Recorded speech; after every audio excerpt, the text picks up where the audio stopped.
بسم الله الرحمن الرحيم إنا أنزلناه قرآنا عربيا لعلكم تعقلون نحن نقص عليك أحسن القصص بما أوحينا إليك هذا القرآن وإن كنت يضل به كثيرا ويهدي به كثيرا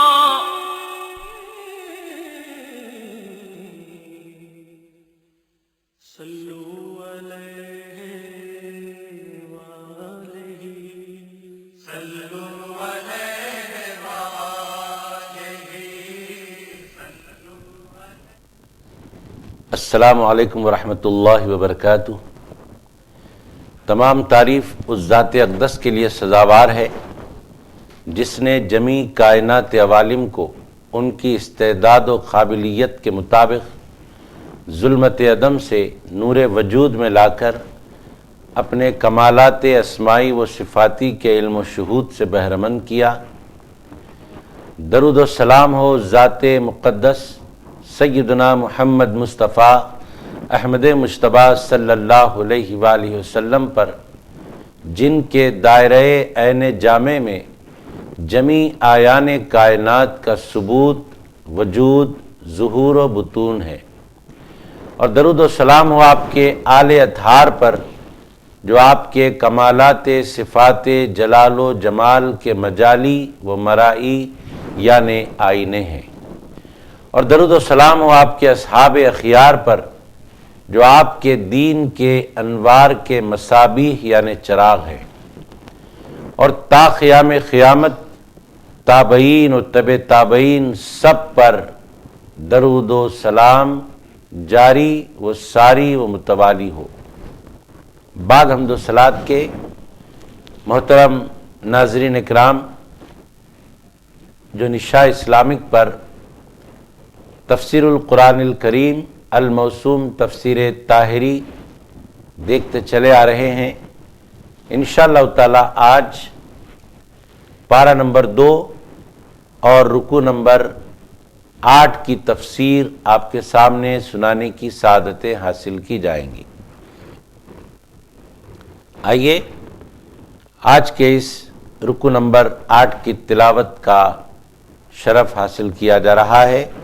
اعوذ باللہ من الشیطان الرجیم، بسم اللہ الرحمن الرحیم، یسألونک عن الأہلہ قل ہی مواقیت للناس والحج وليس البر أن تأتوا البيوت من ظهورها ولكن البر من اتقى وأتوا البيوت من أبوابها واتقوا الله لعلكم تفلحون۔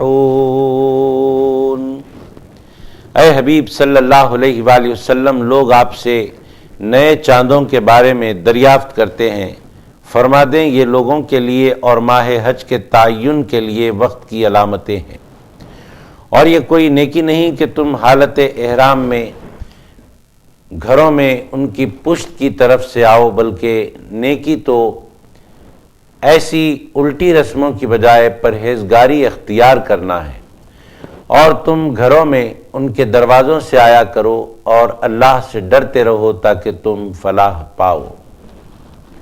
محترم ناظرین اکرام، اس آیت مبارکہ کے 2-3 شان نزول بیان کیے گئے، جن میں سے ایک یہ کہ جب احرام کی حالت میں ہوتے ایام جاہلیت میں لوگ، تو احرام کی حالت میں جب گھر میں داخل ہونا ہوتا تو گھر کے باب الداخلے سے نہیں آتے، بلکہ گھر کے پیچھے کے حصے سے آتے، گھر میں کود پڑتے پیچھے سے یا پھر کسی اور طریقے سے آتے، لیکن گھر کے باب الداخلے یا پھر گھر کے سامنے کے دروازے سے نہیں آتے، پیچھے سے آتے، اور اس کام کو بہت ہی اہمیت والا کام جانتے۔ ایسا کرنے کو بہت ہی نیک کام سمجھتے، اللہ تبارک و تعالیٰ نے ان کے اس عمل کی تردید فرمائی اور ان کے ذہن میں جو یہ نیکی کی بات تھی، اللہ رب العزت نے اس بات کو نیکی اور پرہیزگاری کی نہیں بلکہ وہ ایک وہم کی بات ہے، وہ ایک تمہارا خیال ہے جس کی کوئی بنیاد نہیں ہے، یہ فرما کر ارشاد فرمایا کہ اہم اور بنیادی بات تو یہ ہے کہ بندہ اپنے دل میں تقوی و پرہیزگاری کا جذبہ پیدا کرے، اللہ سے خوف کرے، یہ اہمیت والی بات ہے، یہ بنیادی بات ہے۔ اور دوسرا شان نزول یہ بیان کیا گیا جبکہ ایام جاہلیت میں کوئی شخص کسی کام سے نکلتا اور کام سے نکلنے کے بعد اس کا کام اگر نہیں بنتا تو کام کے نہ بننے پر جب وہ واپس اپنے گھر آتا تو ایسی حالت میں وہ اپنے گھر کے باب الداخلے یعنی سامنے کے دروازے سے نہیں آتا، وہ پیچھے کے دروازے سے آتا اگر جس کام سے نکلا ہوا تھا وہ کام نہ ہو۔ اللہ رب العزت نے یہ بیکار باتیں اور بے معنی باتوں کا رد فرما کر ارشاد فرمایا کہ یہ کوئی کام کی بات نہیں ہے بلکہ یہ بات تو صرف تمہارے وہم اور تمہارے خیال کی بات ہے۔ فرماتا ہے وَلَيْسَ الْبِرُّ بِأَن تَأْتُوا الْبُيُوتَ مِن ظُهُورِهَا وَلَكِنَّ الْبِرَّ مَنِ اتَّقَىٰ، کہ گھروں کے پیچھے سے آنا یہ کوئی کمال یا کوئی نیکی کی بات نہیں ہے۔ وَلَكِنَّ الْبِرَّ مَنِ اتَّقَىٰ، بلکہ نیکی اور اچھی بات یہ ہے کہ پرہیزگاری اختیار کی جائے، پرہیزگاری اختیار کرنا یہ کمال کی بات ہے، دل میں خوف خدا پیدا کرنا یہ نیکی کی بات ہے، یہ بڑی بات ہے، یہ کمال کی بات ہے۔ واتقوا اللہ، کہ اللہ سے ڈرو، یہ کمال ہے تمہارا، لعلکم تفلحون، تاکہ تم فلاح پاؤ، کامیابی پاؤ۔ ایسے توہمات پر عمل کرو گے، اپنے وہمی باتوں پر عمل کرو گے تو اس سے تم کو کچھ ملنے والا نہیں ہے سوائے پریشانیوں کے، سوائے رنجشوں کے اور سوائے غیر ضروری پابندیوں کے۔ وقت کو ضائع کرنا ہے۔ اگر تم اپنا فائدہ چاہتے ہو، اگر تم فلاح چاہتے ہو، لعلکم تفلحون، تو تمہیں کرنا کیا ہوگا؟ واتقوا اللہ، اللہ سے ڈرنا ہوگا، خوف خدا کو اپنے دل میں بٹھانا ہوگا اور اپنے وہمی باتوں پر ایسا عمل کرنا تمہارے لیے ہرگز درست نہیں۔ وَأْتُوا الْبُيُوتَ مِنْ أَبْوَابِهَا، اور تم اپنے گھروں میں ان کے دروازوں سے آیا کرو۔ یہ پیچھے سے آنے کی جو رسم ہے، پیچھے سے آنے کا جو تمہارا وہم ہے، یہ سب بری باتیں، وہمی توہمات ہے، اور ایسے بے بنیاد باتوں کو تم ہرگز ہرگز اہمیت نہ دو۔ محترم حاضرین کرام، اس آیت مبارکہ کا آغاز ایک اور بات سے ہوتا ہے، اور وہ بات ہے چاند کی بات، یعنی یسألونک عن الاہلہ۔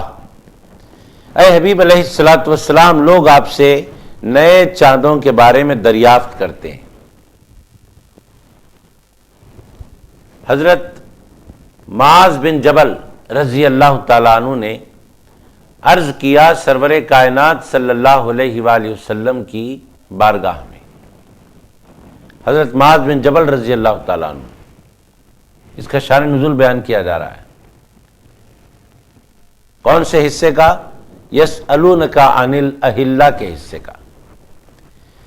حضرت معاذ بن جبل رضی اللہ تعالیٰ عنہ نے عرض کی، یا رسول اللہ صلی اللہ علیہ وآلہ وسلم، یہ چاند گھٹتا اور بڑھتا کیوں ہے؟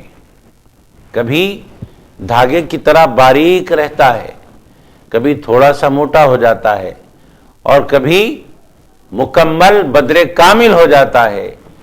تو یہ تغیر چاند میں کیا معنی رکھتا ہے، کیوں ہوتا ہے، کس وجہ سے ہوتا ہے؟ اس تغیر کے بارے میں جب سوال کیا گیا دربار رسالت مآب صلی اللہ علیہ وآلہ وسلم میں، تو یہ آیت نازل ہوئی اور خالق کائنات نے اپنے محبوب علیہ السلام سے فرمایا، قل، اے حبیب علیہ السلام آپ فرما دیجئے، ہی مواقیت للناس فی الحج، آپ فرما دیجئے یہ لوگوں کے لیے اور ماہ حج کے تعین کے لیے وقت کی علامتیں ہیں۔ یہ حساب و کتاب اور معاملات کے لیے آسمان پر سورج بھی جگمگاتا ہے، لیکن سورج ہمیشہ ایک حالت پر رہتا ہے۔ سورج کو اللہ تبارک و تعالیٰ نے صرف روشنی دینے کے لیے پیدا کیا ہے۔ خالق کائنات نے کسی بھی ذرے ذرے کو، پتے پتے کو، خطرے خطرے کو بے معنی پیدا نہیں کیا، بے مقصد پیدا نہیں کیا۔ اللہ نے اگر کیڑے مکوڑے بھی پیدا کیے ہیں تو ان کے پیچھے ایک مقصد ہے۔ اللہ تبارک و تعالیٰ نے شمس و قمر اور کہکشاں بنائی، اس کے پیچھے بھی ایک مقصد ہے۔ بے مقصد اور بے معنی اللہ رب العزت نے کوئی شے تخلیق نہیں فرمائی۔ ہر شے کے تخلیق کرنے میں خالق کائنات کی کچھ نہ کچھ حکمت پوشیدہ ہے۔ سورج بنایا تو سورج کے بنانے میں ایک مقصد یہ ہے کہ لوگوں کو اس کی روشنی ملے، تو سورج بھی آسمان پر چمکتا ہے، لیکن سورج کے بنانے کا مقصد بندوں کو، دنیا والوں کو روشنی دینا ہے، صرف روشنی مقصد ہے وہاں پر۔ لیکن اللہ نے چاند کو بھی بنایا تو چاند کو بنانے کا مقصد یہ ہے کہ وہ چاند کو معمولات سے متعلق کر دیا، چاند کو ضروریات اور معمولات سے متعلق کر دیا۔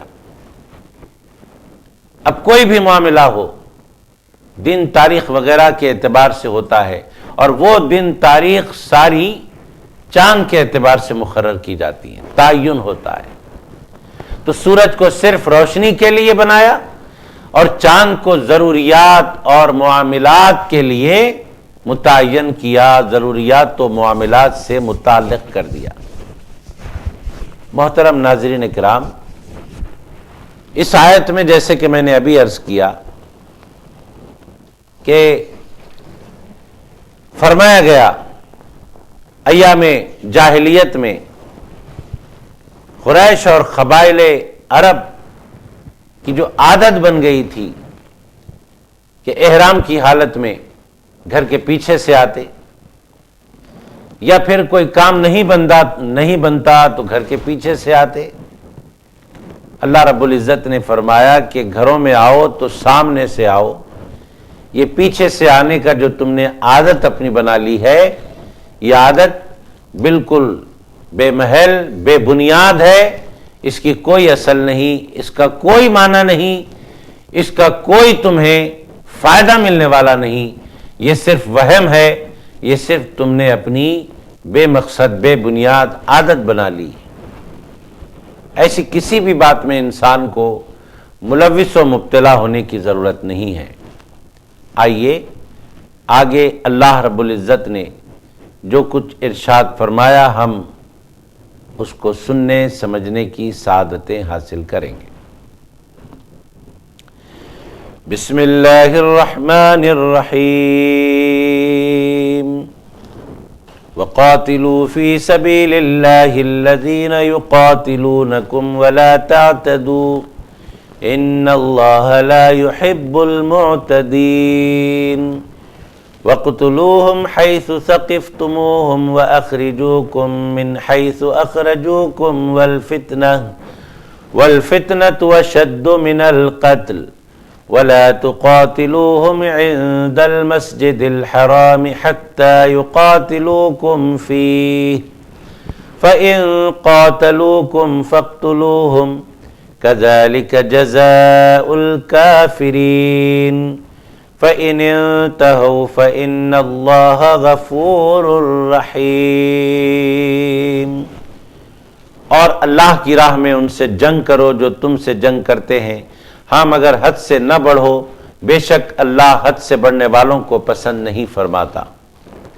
اور دوران جنگ ان کافروں کو جہاں بھی پاؤ مار ڈالو اور انہیں وہاں سے باہر نکال دو جہاں سے انہوں نے تمہیں نکالا تھا، اور فتنہ انگیزی تو قتل سے بھی زیادہ سخت جرم ہے۔ اور ان سے مسجد حرام یعنی خانہ کعبہ کے پاس جنگ نہ کرو جب تک وہ خود تم سے وہاں جنگ نہ کریں، پھر اگر وہ تم سے قتال کریں تو انہیں قتل کر ڈالو، ایسے کافروں کی یہی سزا ہے۔ پھر اگر وہ باز آ جائیں تو بے شک اللہ نہایت بخشنے والا مہربان ہے۔ محترم ناظرین کرام، خالق کائنات اس آیت مبارکہ میں دشمن سے لڑائی کے اصول اور قوانین بیان فرما رہا ہے۔ دین اسلام اپنے ماننے والوں کو زندگی کے ہر شعبے میں معقول اور مفصل اور کامل طور پر رہنمائی فرماتا ہے۔ ایک پہلو بھی رہنمائی کے لیے چھوڑتا نہیں بلکہ تمام پہلوؤں کا احاطہ کر لیتا ہے۔ اسلامی تعلیمات کی یہ خوبیاں ہیں کہ مسلمان کو ہر شعبہ حیات میں رہنمائی ملتی ہے، رہبری ملتی ہے۔ یہاں پر جنگ کے اصول بیان کیے گئے اور ارشاد فرمایا گیا کہ تم دشمن سے لڑو، اور جب دشمن تم سے لڑے تم دشمن کو مارو جب دشمن تمہیں مارے، اور یاد رکھو ولا تعتدوا، لڑائی کے میدان میں بھی جبکہ آدمی جوش میں رہا کرتا ہے، لیکن اے مسلمان تمہیں چاہیے کہ جوش میں اپنے ہوش کو قائم رکھو۔ ایسا نہ ہو کہ جوش میں تم نے اپنے ہوش کو کھو دیا، بلکہ جوش کے عالم میں ہوش کو برقرار رکھو۔ اور ولا تعتدوا فرمایا خالق کائنات نے، جس کا معنی ہے حد سے نہ بڑھو۔ اللہ نے جو حدیں قائم کر دی ہیں ان حدوں کا پاس و لحاظ رکھو۔ کیا حدیں ہیں وہ؟ جو جنگ کے قابل نہ ہو ان سے نہ لڑو، جو جنگ کے قابل نہ ہو ان سے نہ لڑو۔ یہ میدان جنگ میں جوش کی حالت میں ہوش رکھنے کی بات فرمائی گئی کہ بندہ ہوش رکھے جوش میں۔ اسی لیے تو فرمایا گیا نا، وہ جوش مبارک ہے جس میں ہوش ہو، اور وہ ہوش مبارک ہے جس میں جوش ہو۔ جوش میں ہوش رکھنا ہے، ہوش میں جوش رکھنا ہے، یہ مسلمان کی شان ہے۔ فرمایا جا رہا ہے کہ ان سے نہ لڑو جو لڑنے کے قابل نہیں ہے، جو جنگ کے قابل نہ ہو ان سے لڑائی مت کرو۔ اور کس سے نہ کرو؟ جن سے تمہارا عہد و پیمان ہوا ہے ان سے بھی نہ لڑو۔ نمبر 3، بغیر دعوت کے جنگ نہ کرو۔ دعوت کا مطلب دین کی طرف بلانا۔ کفار سے جنگ کا اصول سکھایا جا رہا ہے، یعنی کفار لڑائی کے اس وقت قابل ہوتے ہیں جب کچھ شرائط پوری کی جاتی ہیں۔ اگر وہ شرائط پوری نہیں ہوتی تو پھر تب لڑائی جائز ہوتی ہے۔ فوراً ہی کافروں سے بے وجہ بے مطلب لڑائی سے روکا گیا، ولا تعتدوا کہہ کر۔ اگر اصولوں کے خلاف کافروں سے لڑائی مسلمان کرتا ہے تو ایسی لڑائی اللہ کو پسند نہیں، اللہ کے رسول کو پسند نہیں۔ اگر لڑائی اصولوں کے مطابق ہوتی ہے تو پھر ایسی لڑائی سے اللہ بھی خوش ہے، اللہ کا رسول بھی خوش ہے۔ اصول کیا بیان کیے گئے؟ اصول بیان یہ کیے گئے کہ پہلے تم کفار کو، مشرکین کو دین اسلام کی دعوت دو، پہلے انہیں یہ بتاؤ کہ اسلام کیا ہے، پہلے انہیں یہ بتاؤ کہ اسلام کے تعلیمات کیا ہیں، حق کیا ہے، پہلے یہ باتیں ان کو سناؤ۔ یہ پہلی منزل ہوئی۔ دوسری بات کیا ہوئی؟ دوسری بات یہ ہوئی کہ اگر وہ انکار کریں، اگر وہ نہ مانیں دین کی بات کو، اسلام کی بات کو، بتانے کے باوجود بھی وہ اسلام کے منکر رہیں، انکار کریں، ایسی صورت میں ان سے جزیہ لے لیا کرو۔ اور تیسری صورت کیا ہے؟ دین کی دعوت دینے پر وہ دین کو مانتے بھی نہیں اور جزیہ بھی دینے سے انکار کرتے ہیں، تو ایسی صورت میں تیسرا جو مرحلہ ہے وہ تیسرے مرحلے میں ان سے جہاد کرنے کا حکم ہے۔ اس وقت ان سے جہاد کرنا ہے۔ ایک بات یاد رکھیں، وہ بات یہ ہے خالق کائنات نے جہاد کو واجب فرمایا تو اس کے پیچھے راز کیا ہے؟ آج کے دور میں لفظ جہاد کو دہشت گردی، لفظ جہاد کو انتشار کا نام دیا جا رہا ہے، بربریت کا نام دیا جا رہا ہے، لیکن حقیقت کچھ اور ہے۔ جہاد کو دہشت گردی یا بربریت کا نام دینے والے دراصل اسلام کو سمجھے نہیں ہیں، لفظ جہاد کو سمجھے نہیں ہیں، اسی لیے جہاد کا مطلب دہشت گردی کا نام دیا، جہاد کا مطلب بربریت کا نام دیا۔ ارے قرآن پاک کو تھوڑا سا غور و فکر کے ساتھ سمجھتے اور جہاد کے لفظ پر غور و فکر کرتے، تب بات سمجھ میں آتی کہ جہاد کو فرض کیوں فرمایا گیا، جہاد سے فوائد کیا ہیں اور جہاد کرنے کی وجہ کیا ہے، یہ ساری باتیں سمجھ میں آ جاتی اگر لفظ جہاد پر غور و فکر کیا جاتا۔ آج کی اس نشست میں ہم بتانا چاہتے ہیں کہ دیکھو، ایک جہاد ہوتا ہے اور ایک فساد ہوتا ہے۔ فساد کے بارے میں اللہ تبارک و تعالیٰ نے فرمایا واللہ لا يحب الفساد، اللہ فساد کو پسند نہیں کرتا۔ ہاں، پسند کسے کرتا ہے؟ اللہ جہاد کو پسند کرتا ہے۔ اسی لیے تو فرمایا، جہاد کو پسند فرما کر وقاتلوا فی سبیل اللہ فرمایا۔ یہ پسندیدگی کی علامت ہے، اور فساد کو پسند نہیں کیا۔ جہاد اور فساد میں فرق کیا ہے؟ آج کی نشست میں بتائے دینا چاہتا ہوں۔ فساد وہ لڑائی جس سے فتنہ پیدا ہوتا ہے، فساد وہ لڑائی جس سے فتنہ پیدا ہوتا ہے، اور جہاد وہ لڑائی جس سے فتنے کا خاتمہ ہوتا ہے۔ یہ بات ذہن میں رکھیں، جہاد وہ لڑائی جس سے فتنے کا خاتمہ ہوتا ہے۔ فساد کرنے والے فتنے کو پیدا کرتے ہیں، جہاد کرنے والے فتنے کو ختم کرتے ہیں۔ اگر جہاد کا صحیح مفہوم معلوم ہو جائے تو آج جتنے لوگ جہاد کے نام پر دہشت گردی کا اور انتشار کا مفہوم لیے ہوئے ہیں، میرا دعویٰ ہے کہ اگر جہاد کے لفظ کو، جہاد کے مقصد کو سمجھ جائیں، جہاد کے مفہوم کو سمجھ جائیں، تو جہاد کو بربریت کہنے والے خود جہاد کے لیے میدان میں اتر جائیں گے۔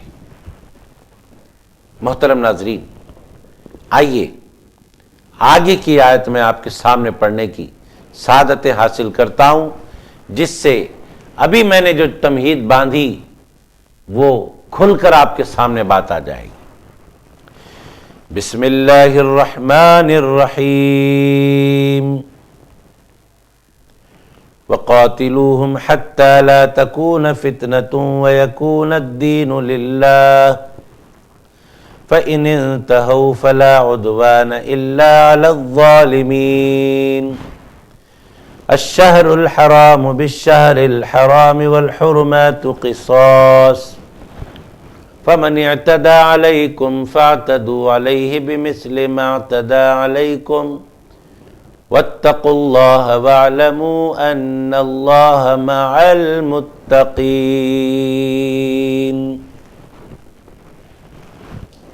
اور ان سے جنگ کرتے رہو، اور ان سے جنگ کرتے رہو حتیٰ کہ کوئی فتنہ باقی نہ رہے، اور دین یعنی زندگی اور بندگی کا نظام عملاً اللہ ہی کے تابع ہو جائے۔ پھر اگر وہ باز آ جائیں تو سوائے ظالموں کے کسی پر زیادتی روا نہیں۔ حرمت والے مہینے کے بدلے حرمت والا مہینہ ہے، اور دیگر حرمت والی چیزیں ایک دوسرے کا بدل ہیں، بس اگر تم پر کوئی زیادتی کرے تم بھی اس پر زیادتی کرو، مگر اسی قدر جتنی اس نے تم پر کی، اور اللہ سے ڈرتے رہو اور جان لو کہ اللہ ڈرنے والوں کے ساتھ ہے۔ ناظرین اکرام، ابھی جو میں نے عرض کیا تھا کہ جہاد فتنوں کو ختم کرنے والی، فتنوں کے خاتمے کے لیے کیا جاتا ہے جہاد، اس لڑائی کو کہتے ہیں جو فتنوں کو ختم کرتی ہے۔ اور یہاں خالق کائنات نے ارشاد فرمایا اور ان سے جنگ کرتے رہو، کب تک؟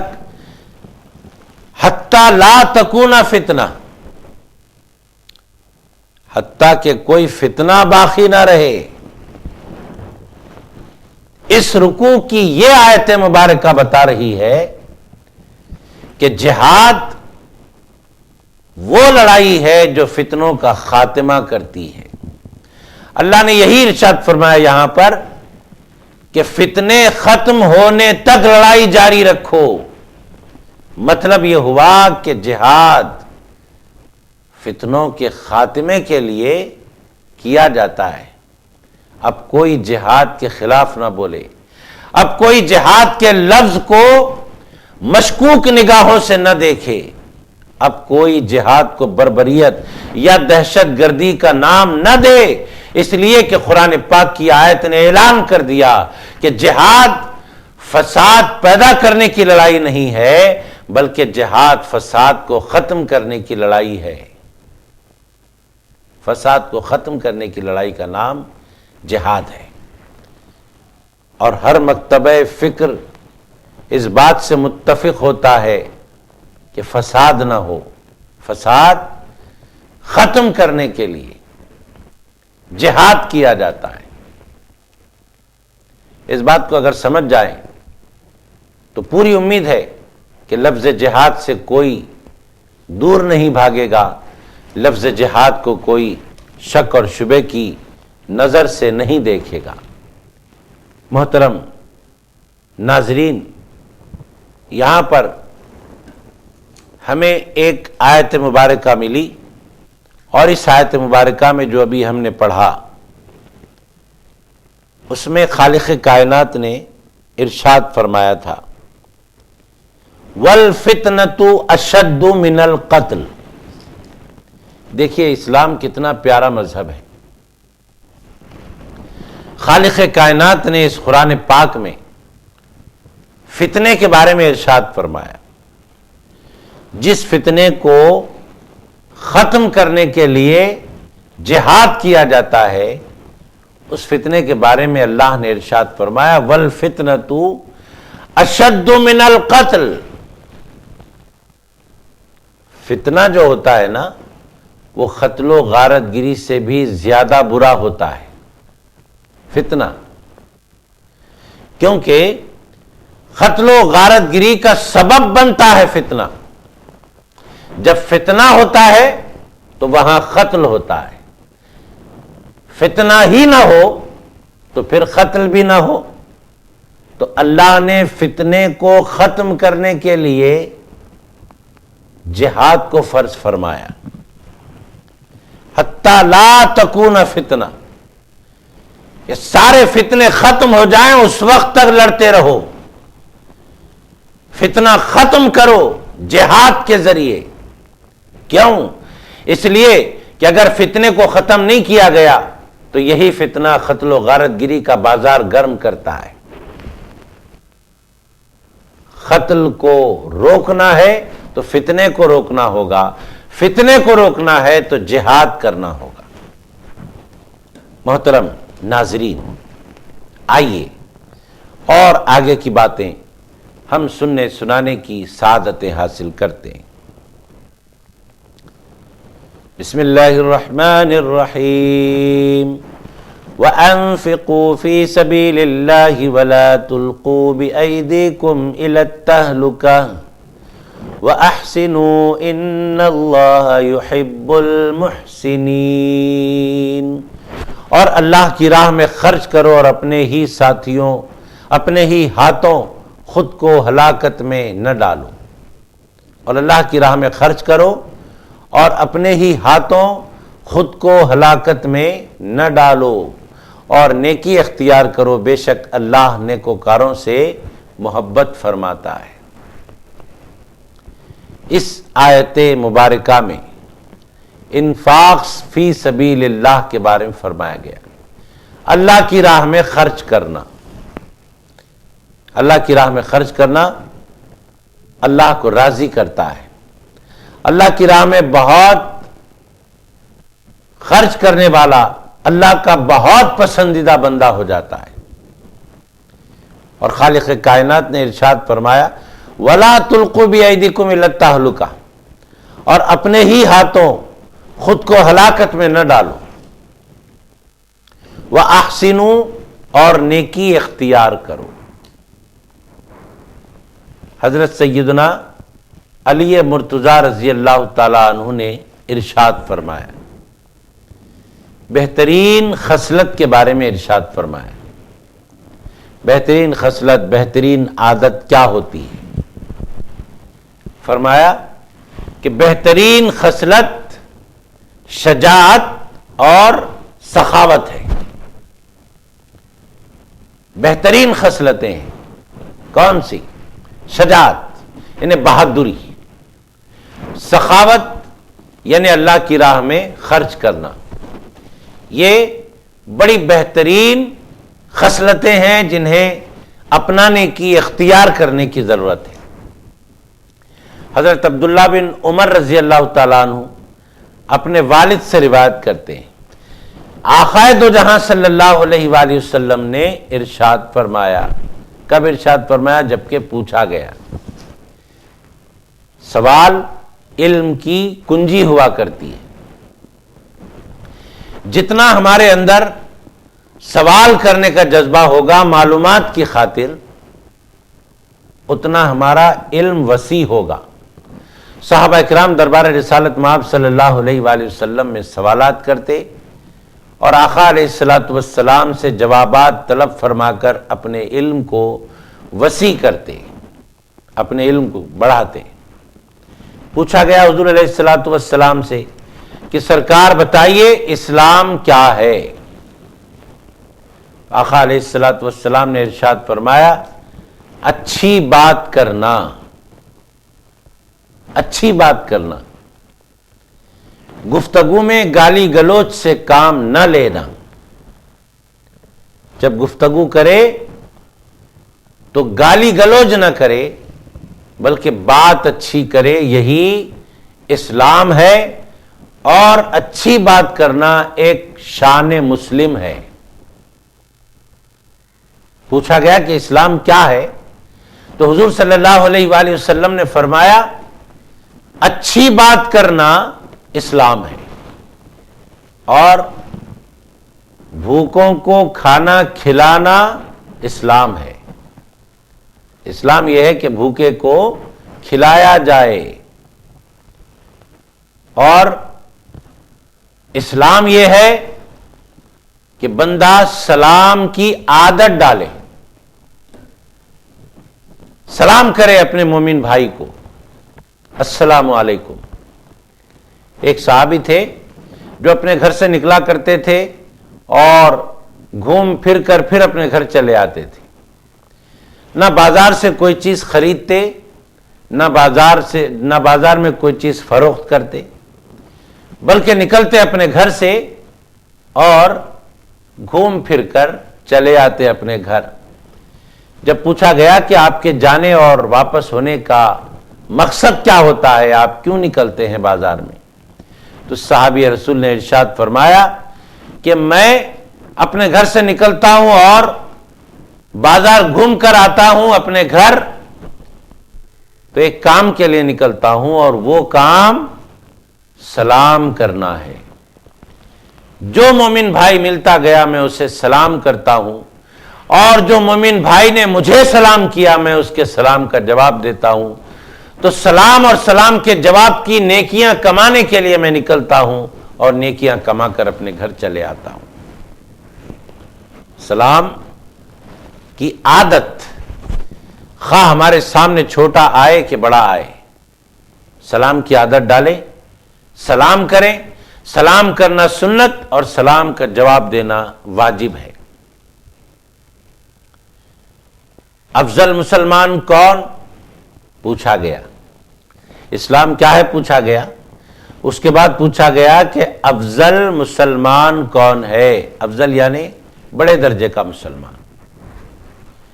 تو حضور صلی اللہ علیہ وآلہ وسلم نے ارشاد فرمایا افضل مسلمان وہ ہے جس کے ہاتھ سے دوسرے مسلمان محفوظ رہیں، اور جس کی زبان سے دوسرے مسلمان محفوظ رہیں،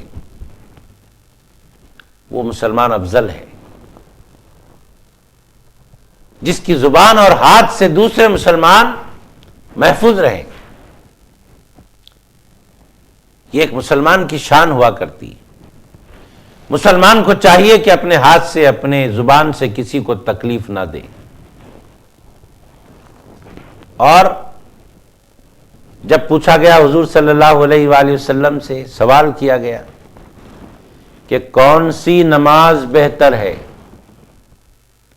پہلے تو اسلام کے بارے میں پوچھا گیا، پھر مسلمان کے بارے میں پوچھا گیا، پھر اب نماز کے بارے میں پوچھا جا رہا ہے کہ کون سی نماز بہتر ہے۔ تو آقا علیہ الصلوۃ والسلام نے ارشاد فرمایا وہ نماز بہتر ہے جس نماز میں قیام لمبا ہو۔ نمازی قیام کی حالت میں بہت دیر تک کھڑا رہے، وہ نماز بہترین نماز ہے۔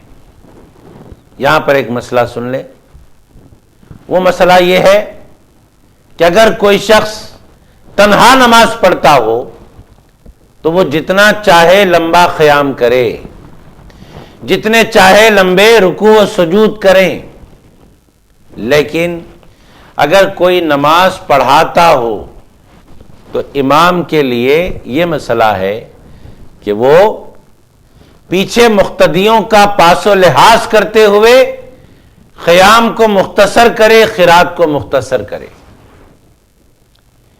تنہا پڑھے تو جتنی چاہے لمبی کرے نماز، لیکن جماعت کے ساتھ اگر ہو اور جماعت کا امام بنایا گیا ہو، نماز پڑھانے کے لیے مصلی امامت پر کھڑا کیا گیا ہو، تو اب اس کو خود اپنا خیال کرنا نہیں ہے، بلکہ تمام پیچھے جو اقتدا کرنے والے ہیں سب کا خیال، سب کا پاس و لحاظ کرنا اور نماز میں قیام مختصر کرنا۔ پھر پوچھا گیا بہترین نیکی یعنی بہترین صدقہ کون سا ہے؟ آقا علیہ الصلوۃ والسلام نے بہترین صدقے کے بارے میں ارشاد فرمایا کہ بہترین صدقہ، بہترین خیرات کون سی ہے؟ حضور صلی اللہ علیہ وآلہ وسلم نے ارشاد فرمایا کہ بہترین خیرات، بہترین صدقہ وہ ہے اس آدمی کا ہے جس آدمی کی آمدنی کم ہو۔ ملاحظہ فرمائیں، بڑی اچھی بات ہے، ہر بات اچھی ہے قرآن و حدیث کی، لیکن بعض باتیں جو معاشرے میں جس کی اصلاح کی ضرورت ہے ان باتوں کو ابھار کر پیش کیا جاتا ہے، خواہ وہ بات عقیدے سے متعلق ہو یا پھر وہ بات عمل سے متعلق ہو۔ یہاں پر یہ جو بات ابھار کر وضاحت کے ساتھ پیش کی جا رہی ہے، اس کا تعلق عمل سے ہے، اصلاح معاشرہ سے۔ کیا فرمایا جا رہا ہے؟ جب پوچھا گیا سرکار سے، یا رسول اللہ علیہ الصلوۃ والسلام آپ بتائیں بہترین خیرات کیا ہے، بہترین صدقہ کیا ہے؟ آقا علیہ الصلوۃ والسلام نے ارشاد فرمایا، کسی کی آمدنی کم ہو اور خرچ زیادہ ہو۔ آمدنی کم اور خرچ زیادہ، ظاہر ہے کہ آمدنی زیادہ ہو اور خرچ کم ہو تو ایسا بندہ اپنی آمدنی میں سے کچھ نکالے گا اور خیرات کرے گا، اس کے لیے یہ آسان بات ہوگی۔ اور جس کی آمدنی اور خرچ دونوں مساوی اور برابر ہوں، ایسے آدمی کے لیے بھی کچھ مال نکال کر خیرات کر دینا کوئی بڑی یا مشکل کی بات نہیں ہوتی، لیکن مشکل کی بات اس آدمی کے لیے ہے جس کی آمدنی کم اور خرچ زیادہ ہے۔ حضور صلی اللہ علیہ وآلہ وسلم نے ارشاد فرمایا، جس بندے کی آمدنی کم ہو اور خرچ زیادہ ہو، ایسا بندہ اپنی آمدنی میں سے کچھ نکال کر خیرات کرتا ہے تو ایسی خیرات ساری خیراتوں میں بہترین خیرات سمجھی جاتی ہے۔ حالانکہ اس کو ضرورت ہے، لیکن اس کے باوجود اپنے مال میں سے کچھ مال نکال کر وہ فی سبیل اللہ خیرات کر رہا ہے۔ آقا علیہ الصلوۃ والسلام نے اس کو بہترین خیرات کا درجہ دیا، افضل خیرات کا درجہ دیا۔ محترم حاضرین و ناظرین، پھر حضور علیہ الصلوۃ والسلام سے پوچھا گیا کہ کون سا ایمان افضل ہے، افضل ایمان کون سا ہے؟ حضور علیہ الصلوۃ والسلام نے ارشاد فرمایا، صبر اور مروت۔ کون سا ایمان افضل ہے کا مطلب کون سا مومن افضل ہے؟ مومنوں میں کون سا مومن سب سے افضل، سب سے بہترین ہے؟ تو فرمایا گیا جس کے اندر جتنا صبر ہو وہ اتنا بہتر، جس کے اندر جتنی مروت ہو وہ اتنا بہتر۔ تو بہترین مومن وہ ہے جس کے پاس صبر ہو، جس کے پاس مروت ہو۔ پوچھا گیا تھا کہ کون سا ایمان افضل ہے، تو وہ ایمان جس میں صبر ہو، مروت ہو، یعنی وہ مومن جس کے پاس صبر کا مادہ ہو، وہ مشکلات میں صبر کرتا ہو، خواہ وہ مشکلات اللہ کی طرف سے ہوں یا بندوں کی طرف سے بظاہر۔ جب اللہ کی طرف سے مصائب میں مبتلا کیا جائے تو وہ صبر سے کام لیتا ہے، اور اللہ کسی بندے کو مصائب میں مبتلا کرتا ہے تو اللہ تبارک و تعالیٰ یوں ہی مبتلا نہیں کرتا، بلکہ مبتلا کرنے کے بعد اس کی کیفیت دیکھتا ہے، اور وہ ابتلا کی کیفیت میں اللہ کو یاد کرتا ہے تو پھر نوازشوں کی، کرم کی دریائیں بہا دیتا ہے۔ بندوں کو اپنی نعمتیں عطا کرنے کے لیے اللہ تبارک و تعالیٰ پہلے مصائب و مشکلات سے گزارتا ہے۔ اگر اللہ کی طرف سے مصائب و مشکلات آتے ہیں تو کوئی بندہ اللہ کی شکایت نہ کرے، بلکہ یہ یقین کامل رکھے کہ اللہ رب العزت اگر مصائب و مشکلات میں مجھے گھر کر رکھا ہے، مصائب و مشکلات میں مجھے گھیرا ہے، تو پھر یقیناً میں صبر کروں تو مجھے نعمتیں ملنے والی ہیں، صبر کرنا ایک مومن کی شان بتایا گیا، صبر کرنا ایک افضل ترین مومن کی علامت بتائی گئی، ایسے ہی مروت کرنا بھی ایک مومن کی شان ہے جو یہاں پر بتایا گیا۔ آقا نامدار علیہ الصلوۃ والسلام نے ارشاد فرمایا۔ اب اس کے بعد پھر پوچھا گیا کہ سرکار یہ بتائیے کہ کون سا جہاد افضل ہے، افضل جہاد کون سا ہے؟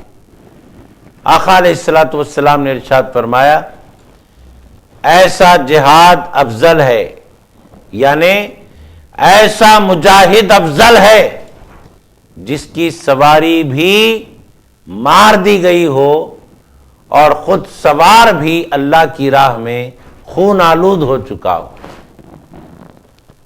اللہ کی راہ میں سواری بھی ماری گئی اور اللہ کی راہ میں سوار بھی مارا گیا،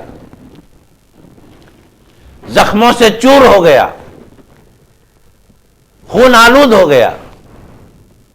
ایسا مجاہد اللہ کے نزدیک بڑا افضل مجاہد ہوتا ہے، اور ایسے مجاہد کا جہاد افضل مانا جاتا ہے، افضل سمجھا جاتا ہے۔ محترم حاضرین کرام، آقا نامدار صلی اللہ علیہ وآلہ وسلم سے یہ سوال بھی کیا گیا کہ کون سی گردن آزاد کرنا افضل ہے، مطلب کیسے غلام کو آزاد کروانا افضل کام ہے۔ آقا علیہ الصلوۃ والسلام نے ارشاد فرمایا ایسے غلام کو آزاد کرانا افضل آزاد کرانا ہے جس غلام کی قیمت بہت زیادہ ہو۔ زیادہ قیمت والے غلام کو آزاد کرانا افضل آزاد کرانا ہے۔ صحابہ کرام میں حضرت ابوبکر صدیق رضی اللہ تعالیٰ عنہ کی یہ خوبی بڑی منفرد ہے کہ صدیق اکبر رضی اللہ تعالیٰ عنہ اپنے مال سے غلاموں کو آزاد کراتے تھے،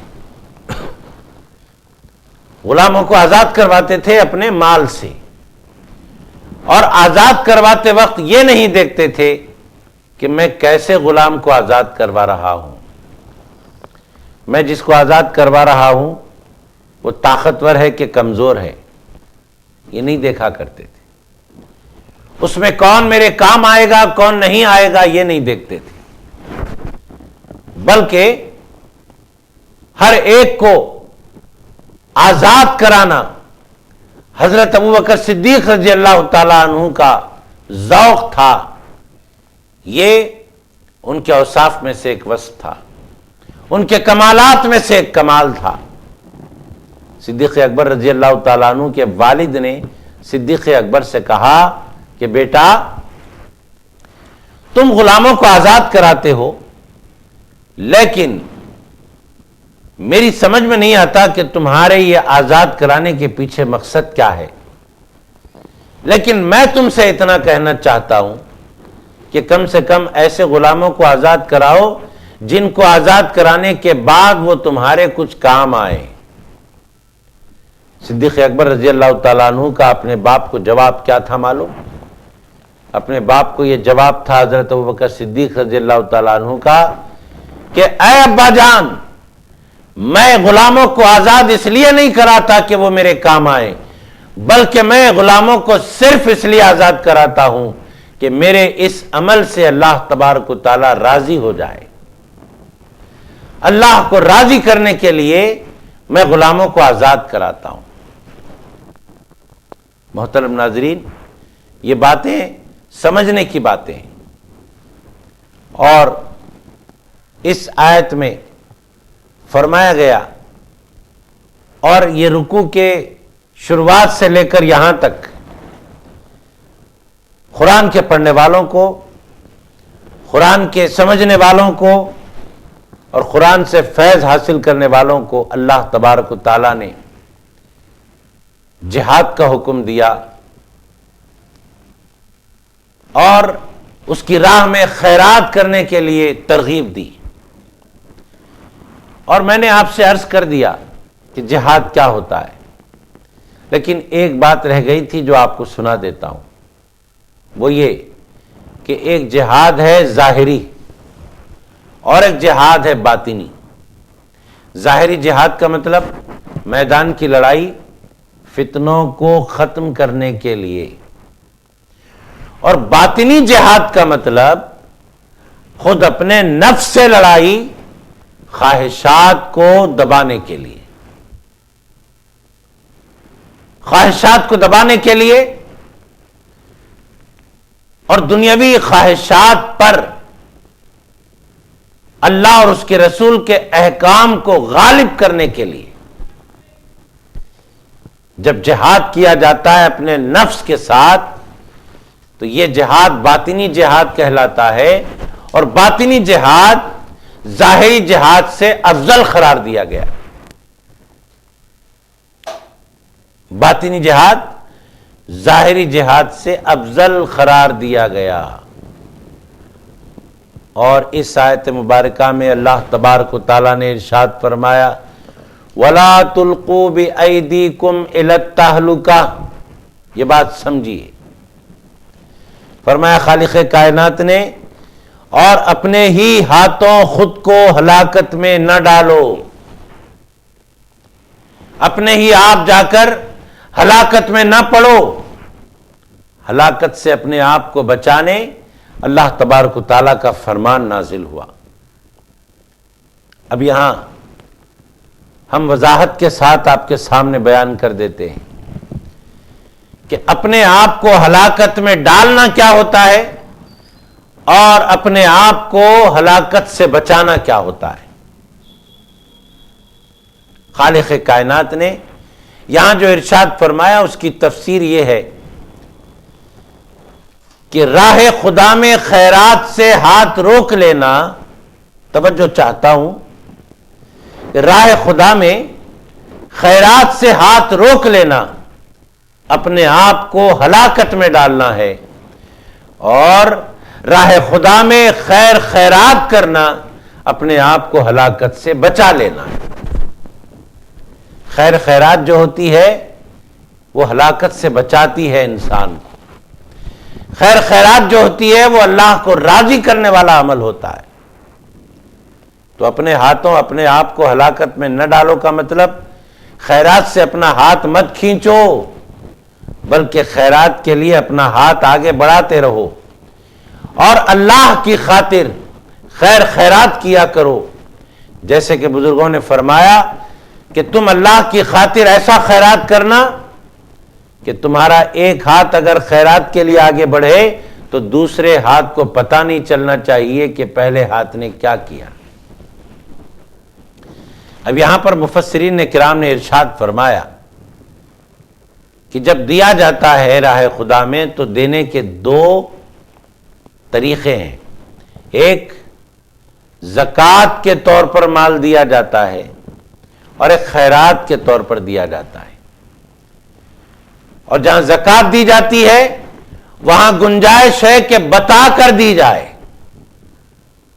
زکوٰۃ بتا کر دی جائے، گنجائش ہے وہاں بتانے کی، اور خیرات دکھا کر بتا کر نہ دی جائے، یہاں پر گنجائش نہیں ہے، کیونکہ خیرات تمہارا اپنا ذاتی عمل ہے، لیکن زکوٰۃ اللہ کا حکم ہے۔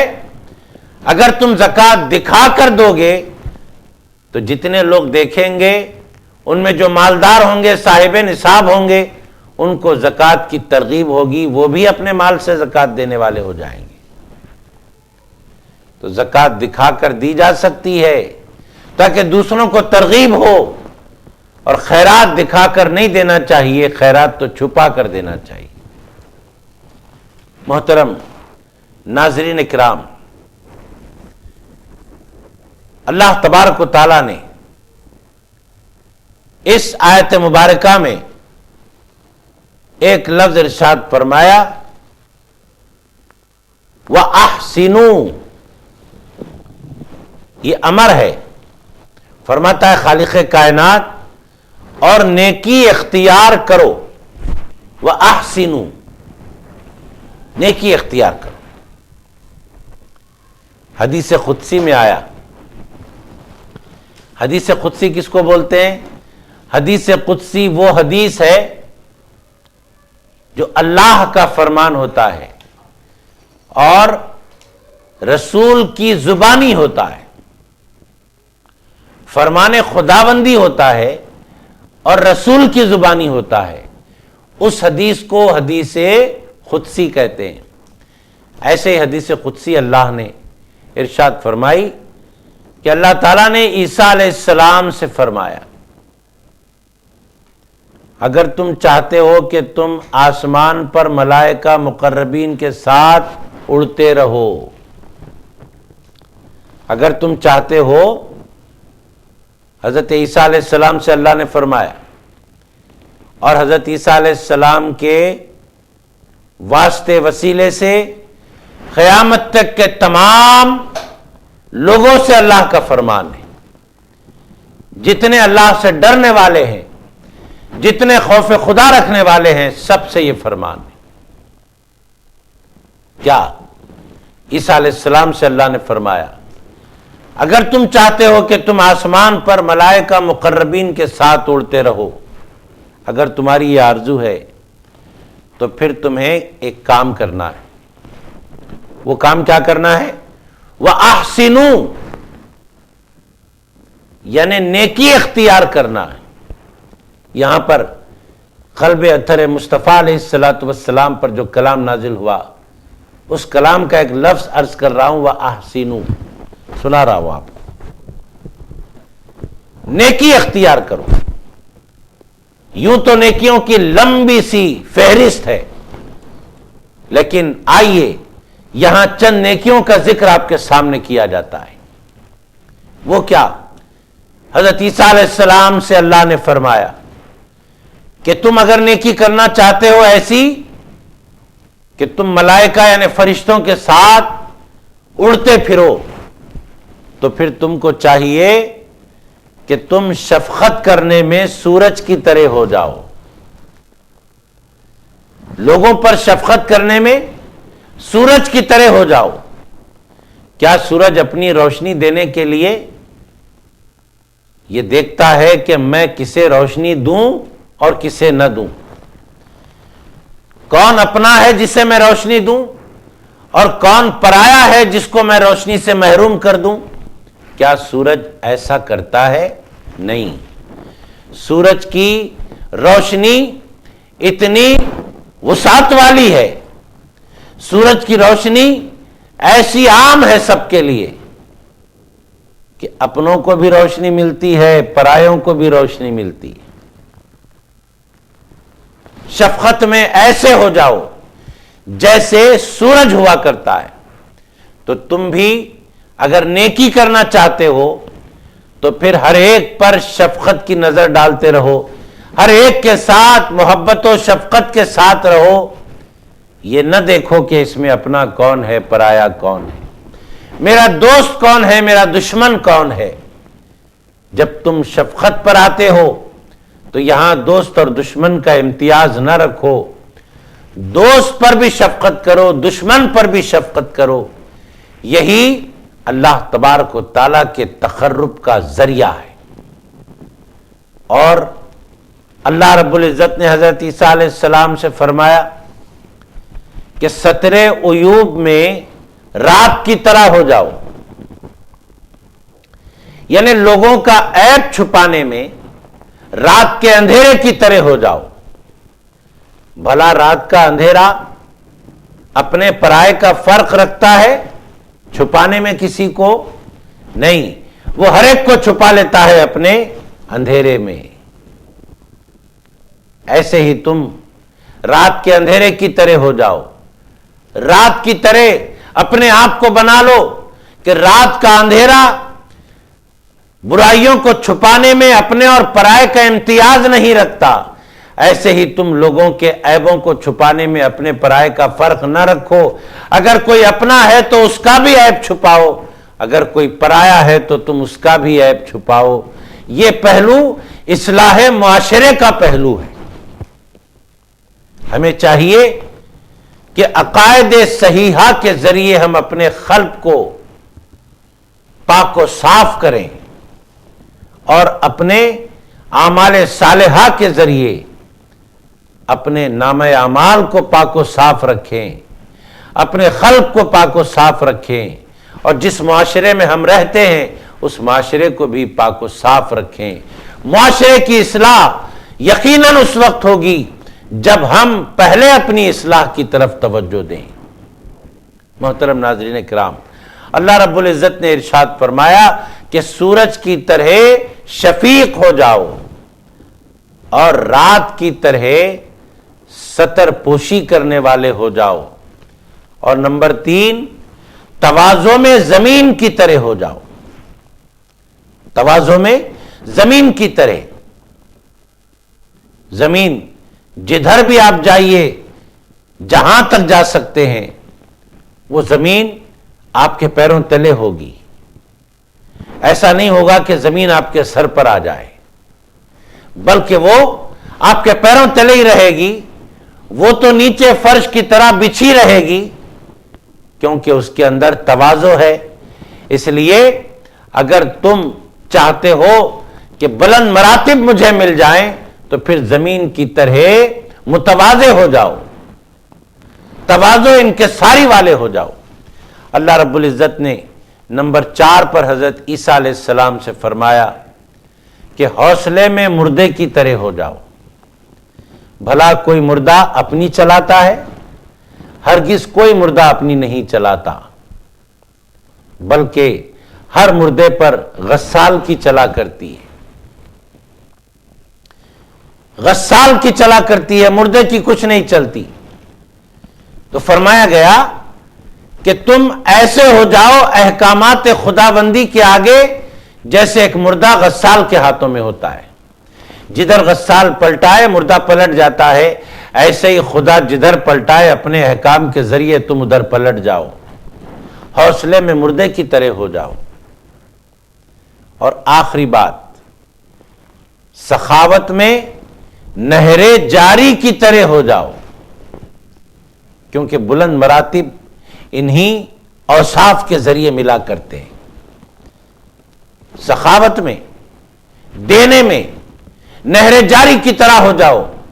نہر بھی سیراب کرنے کے لیے ہرگز یہ نہیں دیکھتی کہ کون اپنا ہے کون پرایا ہے، اپنوں کو بھی سیراب کرتی ہے، پرایوں کو بھی سیراب کرتی ہے۔ ارے ایسے وسیع الخلق تو ہو کر دیکھو،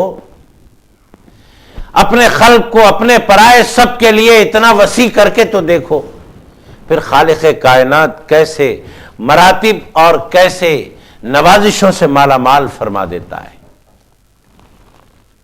اگر ہم ان اوصاف کو اپنائیں تو یقیناً ہمارے مراتب تو بلند ہوں گے ہی، ساتھ میں معاشرہ بھی اتنا پاکیزہ ہو جائے گا، ہمارے عمل کو دیکھ کر، ہماری وسعت قلبی کو دیکھ کر اس کا لوگوں پر اچھا اثر پڑے گا، اور ہماری اتباع میں، ہماری متابعت میں کئی لوگ ہمارے ان اوصاف کو اپنانے والے ہو جائیں گے۔ اس طرح دھیرے دھیرے تمام معاشرے کی اصلاح یقیناً ممکن ہو جائے گی۔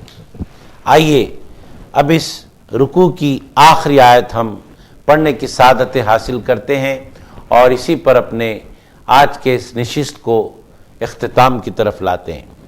بسم اللہ الرحمن الرحیم وَأَتِمُّ الْحَجَّ وَالْعُمْرَةَ لِلَّهِ فَإِنْ أُحْصِرْتُمْ فَمَا اسْتَيْسَرَ مِنَ الْهَدْيِ وَلَا تَحْلِقُوا رُؤُوسَكُمْ حَتَّى يَبْلُغَ الْهَدْيُ مَحِلَّهُ فَمَنْ كَانَ مِنْكُمْ مَرِيضًا أَوْ بِهِ أَذًى مِّن رَّأْسِهِ فَفِدْيَةٌ من صيام أو صدقة أو نسك فإذا أمنتم فمن تمتع بالعمرة إلى الحج فما استيسر من الهدي فمن لم يجد فصيام 3 أيام في الحج و7 إذا رجعتم تلك 10 كاملة ذلك لمن لم يكن أهله حاضر المسجد الحرام واتقوا الله واعلموا ان الله شدید العقاب۔ اور حج اور عمرے کے مناسک اللہ کے لیے مکمل کرو، پھر اگر تم راستے میں روک لیے جاؤ تو جو قربانی بھی میسر آئے کرنے کے لیے بھیج دو، اور اپنے سروں کو اس وقت تک نہ منڈواؤ جب تک قربانی کا جانور اپنے مقام پر نہ پہنچ جائے۔ پھر تم میں سے جو کوئی بیمار ہو یا اس کے سر میں کچھ تکلیف ہو، اس وجہ سے قبل از وقت سر منڈوا لے تو اس کے بدلے میں روزے رکھے یا صدقہ دے یا قربانی کرے۔ پھر جب تم اطمینان کی حالت میں ہو تو جو کوئی عمرے کو حج کے ساتھ ملانے کا فائدہ اٹھائے تو جو بھی قربانی میسر آئے کر دے، پھر جسے یہ بھی میسر نہ ہو وہ 3 دن کے روزے رکھے، زمانہ حج میں رکھے، اور ساتھ جب تم حج سے واپس لوٹو یہ پورے 10 روزے ہوئے۔ یہ رعایت اس کے لیے ہے جس کے اہل و عیال مسجد حرام کے پاس نہ رہتے ہوں، یعنی جو مکے کا رہنے والا نہ ہو، اور اللہ سے ڈرتے رہو اور جان لو کہ اللہ سخت عذاب دینے والا ہے۔ محترم ناظرین کرام، اس آیت میں اللہ تبارک و تعالیٰ نے جو کچھ فرمایا مختصر اس کی تفسیر سماعت فرما لیں، اور آج کی اس نشست کو ہم اختتام کی طرف لائیں گے۔ وَأَتِمُّ الْحَجَّ وَالْعُمْرَةَ، شرائط و ارکان کو بخوبی ادا کرنا ہے، اس آیت مبارکہ میں اس کا بیان ہے۔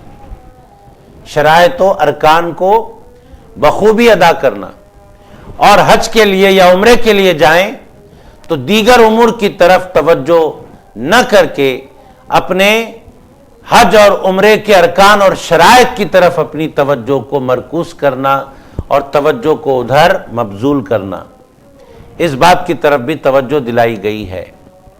ایک بات یاد رکھیں، وہ یہ کہ حج کے ساتھ عمرہ ملائیں۔ حدیث پاک میں آتا ہے جو حج کے ساتھ اپنے عمرے کو ملا لیتا ہے تو اللہ تبارک و تعالیٰ اس سے افلاس کو دور کر دیتا ہے۔ یہ بات آقا دو جہاں صلی اللہ علیہ وآلہ وسلم نے ارشاد فرمایا کہ حج اور عمرے کو ایک جگہ ملا لو تو کیا ہوگا؟ افلاس دور ہو جائے گی۔ اور کیسے دور ہوگی؟ جیسے بھٹی، لوہار کی بھٹی لوہے سے، چاندی سے اور سونے سے زنگ کو دور کر دیتی ہے، ایسے ہی حج اور عمرے کو ملا لینے سے، حج کے ساتھ عمرے کو ملا لینے سے اللہ تبارک و تعالی اپنے بندے پر فضل فرماتا ہے اور اس سے افلاس کو، تنگ دستی کو دور فرما دیتا ہے۔ ہم اپنی افلاس، اپنی تنگ دستی کو دور کرنے کے لیے ضرور اللہ تبارک و تعالی موقع دے تو حج کے ساتھ عمرے کو ملا لیا کریں۔ محترم ناظرین کرام، یہ باتیں ایسی حکمت والی، یہ باتیں ایسے فائدے والی ہیں کہ ہمیں موقع کا فائدہ اٹھا کر ان تمام باتوں سے اپنے آپ کو فیضیاب کرنے کی ضرورت ہے۔ محترم ناظرین کرام، افلاس سے کون دور نہیں ہونا چاہتا؟ ہر کوئی افلاس اور تنگ دستی سے دور رہنا چاہتا ہے۔ ایک بات عرض کر دوں، وہ بات یہ کہ اگر ہم اپنی افلاس کو دور کرنا چاہتے ہیں تو افلاس کے دور کرنے کے طریقہ کار کو بھی اپنانا ہوگا۔ چنانچہ آپ آج کی نشست میں یہ سن لیں کہ اگر جو اپنی افلاس کو دور کرنا چاہتا ہے، کوئی اگر اپنے آپ کو مالدار بنانا چاہتا ہے، اس کو چاہیے کہ حج کرے، اس کو چاہیے کہ عمرہ کرے۔ اللہ تبارک و تعالی حج اور عمرے کی برکت سے مالا مال فرما دے گا۔ آخرت کی نعمتیں تو ملیں گے ہی، لیکن دنیاوی اعتبار سے بھی بہت مالدار ہو جائے گا انسان۔ یہ ساری باتیں بندے کے لیے کب میسر ہوں گی؟ یہ ساری باتیں اس وقت میسر ہوں گی جبکہ دین کی طرف وہ راغب ہوگا، خاص طور پر علم دین کی طرف رغبت کرے گا۔ علم دین کی طرف رغبت نہ ہو تو یہ ساری نعمتوں سے وہ محروم رہے گا۔ علم دین کی طرف رغبت ہمیں کرنے کی ضرورت ہے اور لوگوں کو علم دین کی طرف راغب کرنے کی ضرورت ہے، کیونکہ علم دین ہی وہ عظیم دولت ہے جس کے ذریعے بندہ معرفت الہی کی لذت پا سکتا ہے۔ علم دین کی طرف رغبت نہ ہو، علم دین اپنے اوپر اگر بندہ لازم نہ کر لے تو پھر اس کو معرفت حق نہیں مل سکتی۔ ایک تو دنیاوی دولت ایک اہمیت رکھتی ہے، آخرت کی دولت اس سے زیادہ اہمیت رکھتی ہے، اور ان دونوں دولتوں پر معرفت حق کا جو مرتبہ ہے، معرفت حق کی جو لذت ہے، وہ عرفان حق کا مرتبہ ان دونوں دولتوں سے بھی اور زیادہ ہے۔ تو جو علم دین کی طرف راغب ہوا، علم دین کو اپنے اوپر لازم کر لیا، یقین جانیے کہ دنیا تو اس کو مل ہی جائے گی، آخرت بھی ملے گی اور معرفت حق بھی ملے گی۔ اللہ سے دعا کرتا ہوں پروردگار جو کچھ کہا گیا سنا گیا ان تمام باتوں پر ہمیں عمل کی توفیق عطا فرما۔ وصلی اللہ تعالی علی خیر خلقہ ونور عرشہ سیدنا محمد وآلہ واصحابہ اجمعین والحمد للہ رب العالمین۔